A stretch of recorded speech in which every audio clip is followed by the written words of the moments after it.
right now. Somebody is willing to do that, then really and truly they need to be suffering the consequences. More details released tonight as the blowback continues about this disturbing photo of a basic training class at the Division of Corrections and Rehabilitation.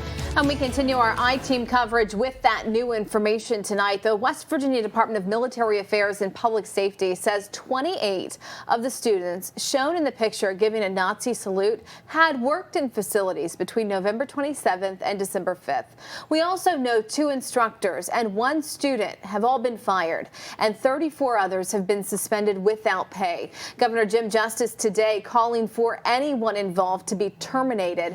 Eyewitness News has asked for a full list of those involved, as well as an unaltered photo of the class. The state at this point has only released this picture with the faces blurred.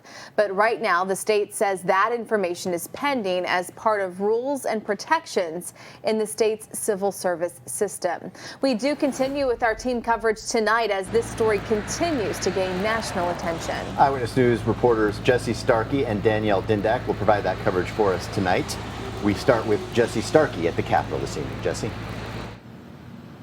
Rick, new information tonight. We now know the person who took that photo is one of those 3 that was fired. We have no names of those people, but Governor Jim Justice now calling for everyone involved to be fired.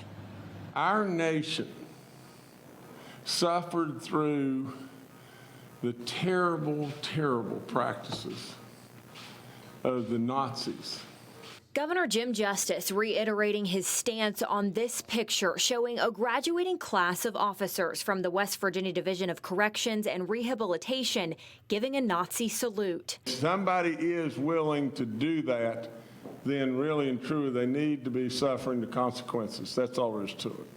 Governor Jim Justice now calling for everyone involved to be fired and identified publicly. DMAP Secretary Jeff Sandy says they are concerned about threats by outside groups to those involved, but also saying there are protections under the state's civil service system. This is an isolated incident, and we will ensure that this does not happen again.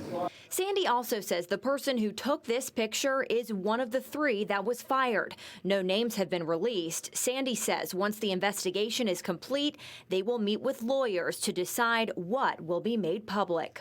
We have some great employees. These individuals should not, the public should not portray West Virginia Corrections as what these individuals, what they did.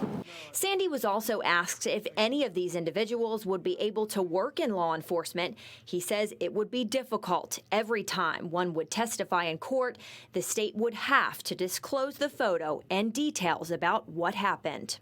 Embarrassing, disgusting, unprofessional, you name it, all the words. It was wrong. It will not happen again under our watch.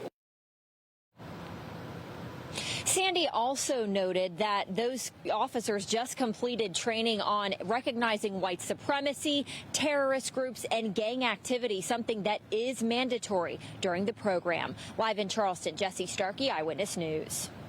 Thank you, Jesse. Just 2 years ago, Governor Jim Justice called for a state of emergency because of staffing levels inside the state's juvenile and adult correctional facilities. It gave the National Guard the authority to come in and help fill those positions after the governor said the number of COs was less than what they felt was safely recommended to operate. The spotlight shining bright on the CO shortage after the escape of inmate Todd Boyes a few months before.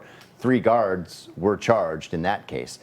In July 2018, pay raises for COs implemented and officials announcing hundreds of new hires, which drastically reduced that shortage. But now the question remains, what effect will this picture have on the future of corrections officers across the state?